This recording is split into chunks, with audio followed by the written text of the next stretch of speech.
और इधर जोशीमठ में खतरा और भी ज्यादा बढ़ गया है। होटल मलारी इन और माउंट व्यू अभी पूरी तरह से डिसमेंटल नहीं हुए हैं, या ये कहें कि अभी तक एक फ्लोर भी क्लीन नहीं हुआ है और जोशीमठ के 3 नए होटल्स में खतरे की घंटी बजने लगी है। Hotel comet, hotel snow crest और होटल नागमणि, ये वो नाम है जिनकी दीवार पर सीबीआरआई ने अनसेलेबल का पोस्टर चिपका दिया है। दूसरी तरफ जेपी कॉलोनी के 30 मकानों में दरार का दायरा इतना ज्यादा बढ़ चुका है कि अब इन्हें बचा पाना मुश्किल नहीं, नामुमकिन हो गया है।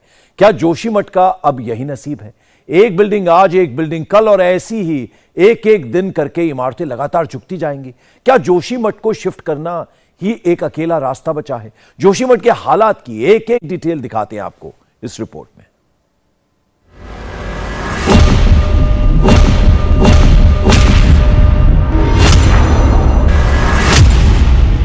Safety assessment of building unusable, यह पोस्टर इस वक्त जोशीमठ की पहचान बन गया है।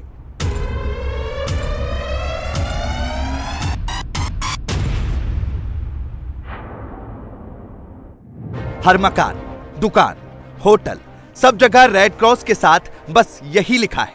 बिजनेस लोन के लिए बैंक गए तो बिजनेस प्लान दिखाइए करके पूछते हैं।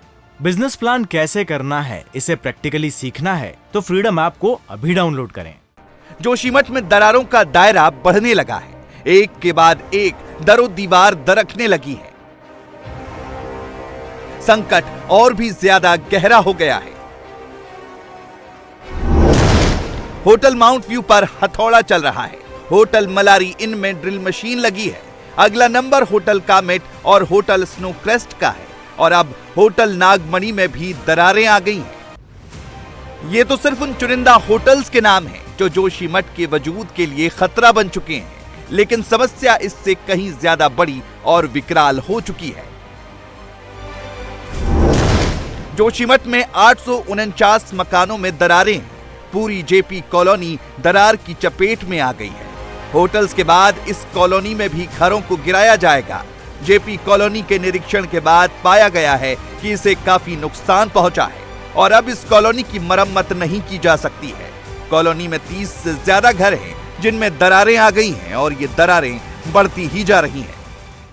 जोशीमठ में जिन 2 होटलों को तोड़ने की कार्रवाई चल रही है, होटल मलारी इन और साथ ही होटल माउंट व्यू, उसके आसपास की जितनी इमारतें हैं वो भी फिलहाल खतरे से खाली नहीं हैं। उनमें भी नई दरारें जो हैं वो देखने को मिल रही हैं। और यहां से मैं आपको तस्वीरें दिखाने की कोशिश करूंगा। ये पूरा का पूरा जो एरिया है, यहां पर ज्यादातर बिल्डिंगों में दरारें आ गई हैं। सामने होटल मलारी इन है जहां पर फिलहाल उसे तोड़ने की कार्रवाई चल रही है।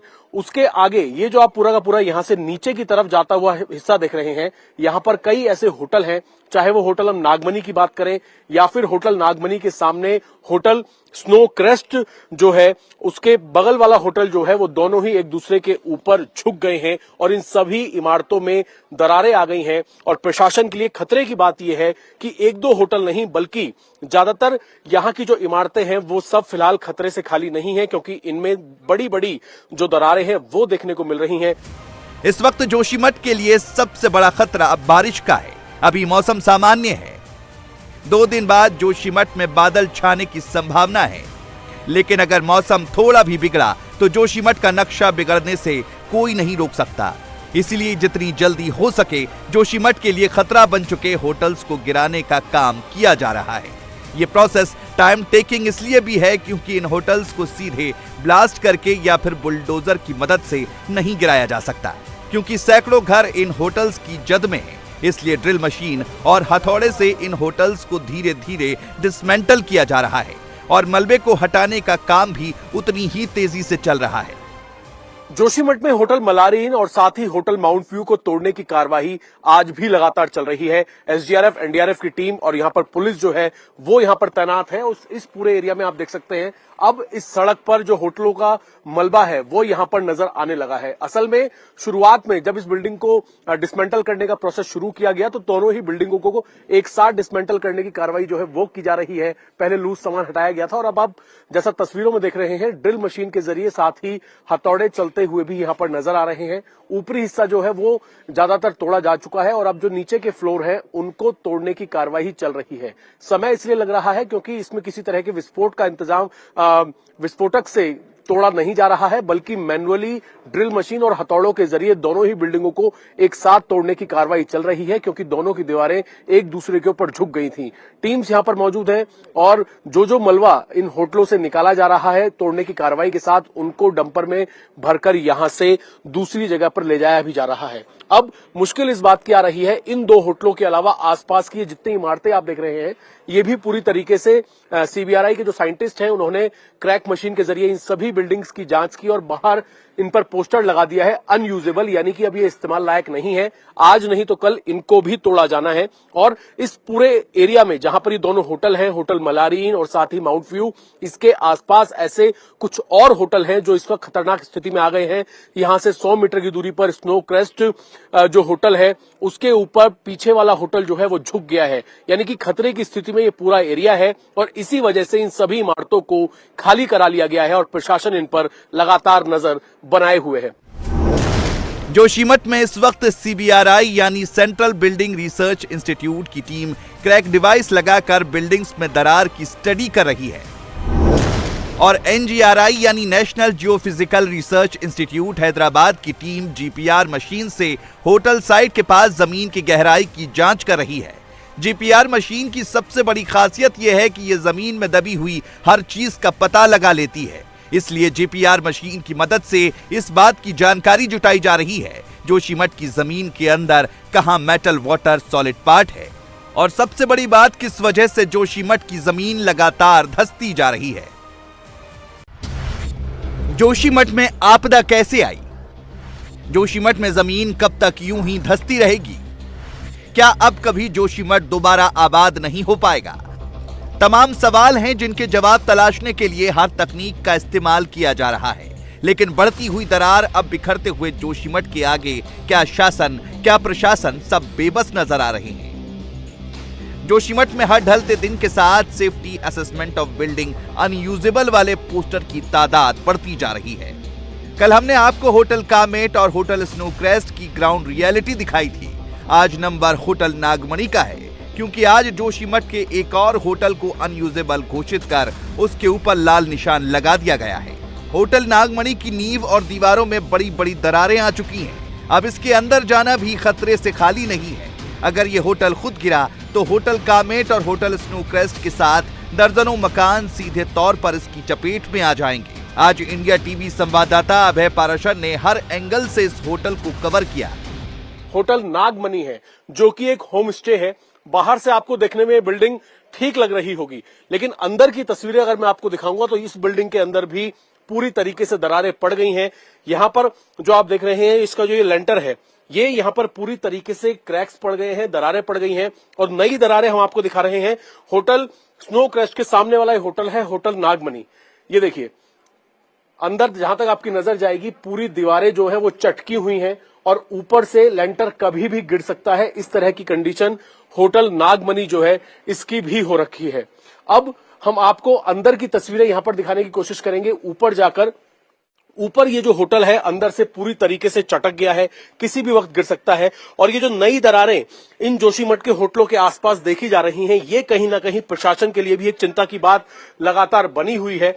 होटल नागमणि की स्थिति और भी ज्यादा गंभीर है, क्योंकि ये अंदर से बिल्कुल भी अब सेफ नहीं है। आप देखिए, मेरे सहयोगी अनिल मिश्रा आपको दिखाएंगे। जैसे ही आप इस बिल्डिंग के अंदर एंट्री कर रहे हैं होटल नागमणि के अंदर, तो ये जो रूम है पूरा का पूरा लेंटर जो है वो टूट चुका है और फर्श जो है उसमें भी दरारें आ चुकी हैं। ये दीवार कभी भी गिर सकती है। अब बड़ी समस्या इस बात की हो रही है कि जो होटल ऊंचाई पर बने हुए हैं और उनके आगे दूसरे होटल बने हुए हैं, अगर ये अचानक से गिरते हैं तो इनके गिरने की वजह से दूसरे होटल जो है उनमें भी खतरा हो सकता है। इन सभी बिल्डिंगों की जांच जो है वो सीबीआरआई की टीम जो है लगातार कर रही है। यहां पर क्रैक मीटर से जांच की जा रही है। अब बड़ी परेशानी मैं आपको दिखाने की कोशिश करता हूं। ये जो होटल नागमणि है ये भी ऊंचाई की तरफ है और अंदर यहां पर जिस तरह की स्थिति है, अगर ये होटल गिरता है, क्योंकि यहां पर जैसे हमने आपको अंदर दिखाया इसकी पूरी नींव हिल चुकी है, चारों तरफ यहां पर क्रैक्स हैं और सीबीआरआई के जो साइंटिस्ट हैं वो इस तरीके से बिल्डिंग की जांच करते हैं क्रैक मशीन लगाकर, और उसके बाद जब ये पता लग जाता है कि ये बिल्डिंग किसी भी हाल में नहीं बचेगी तो उसके बाहर पोस्टर लगाते हैं कि ये बिल्डिंग अनयूजेबल है, इसका किसी तरीके का इस्तेमाल नहीं किया जा सकता। होटल नागबनी भी ऊंचाई की तरफ है और जिस तरह की दरारें इस होटल में देखने को मिल रही हैं, ये होटल आप देखिए ऊंचाई की तरफ है और अगर ये होटल गिरता है तो इसके सामने जितनी इमारतें हैं उन पर इसका सीधा असर हो सकता है। यही वजह है कि सीबीआरआई की टीम अब जितने ऐसे होटल हैं जहां पर दरारें पड़ गई हैं उनकी जांच कर रही है, सर्वे कर रही है और इन सभी बिल्डिंगों को अनयूजेबल घोषित कर दिया गया है। और जो दोनों होटलों को तोड़ा जा रहा है उनके बाद इन होटलों पर भी प्रशासन का हथौड़ा चल सकता है। जोशीमठ में आई इस आपदा से लोगों पर चौतरफा मार पड़ी है। लोगों के सिर से न केवल छत छिनी है बल्कि रोजगार का संकट भी पैदा हो गया है। जिस सीजन में टूरिस्ट सबसे ज्यादा जोशीमठ और औली में घूमने आते थे, बर्फबारी का मजा लेने आते थे, वही सीजन जोशीमठ के लिए सबसे बड़ी मुसीबत लेकर आया है। हालात ये हैं कि उत्तराखंड सरकार ने जोशीमठ से औली जाने वाले रोपवे को बंद कर दिया है, क्योंकि जिन खेतों में रोपवे के पिलर लगे हैं वहां की मिट्टी भी धंसने लगी है। जोशीमठ में जिस तरीके से लगातार दरारें आ रही हैं, उसके बाद उत्तराखंड प्रशासन ने जो रोपवे है उसे भी बंद कर दिया है। इस वक्त हम उत्तराखंड के रोपवे जहां से चलती है वहां पर मौजूद हैं। जोशीमठ से लेकर औली तक रोपवे के सहारे लोग जाते हैं, लोगों को काफी ज्यादा पसंद है। उत्तराखंड के टूरिज्म की अगर बात की जाए तो जोशीमठ में रोपवे में बैठने के लिए लोग यहां पर आते हैं ताकि वो वादियों का एहसास लेते हुए जोशीमठ से सीधा आगे औली तक जा सकें। लेकिन जिस तरीके से चट्टानों में दरारें आ रही हैं, मौसम खराब है, उसके बाद उत्तराखंड प्रशासन ने रोपवे को बंद कर दिया है। रोपवे पूरी तरीके से बंद है। यहां पर आप देख सकते हैं, यहां पर रोपवे की तरफ से लगाया गया है कि रोपवे क्लोज्ड और जिन लोगों ने ऑलरेडी अपने रजिस्ट्रेशन करे हुए हैं वो रिफंड के लिए कांटेक्ट कर सकते हैं। यहां पर हमेशा चहल पहल रहती है, लेकिन फिलहाल रोपवे को बंद कर दिया है।